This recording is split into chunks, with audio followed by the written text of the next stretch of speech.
In this video, I'm going to show you how to price the largest asset in your life, your home.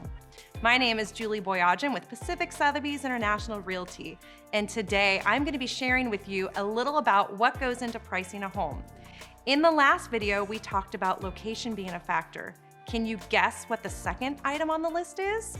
Number 2 of the top 5 things that make up your property's value is size and age. If 2 homes are in a similar location, we now check out both the size or square footage and the age of a home. On one street, you can have as much as a 10 to 15 year difference in age of a home, and just as much of a difference in size. When scrolling through listings, always look for how old the home is and be sure to check out the data on price per square foot. Stay tuned for the next video where I'll be talking about comps and how that impacts your home's value.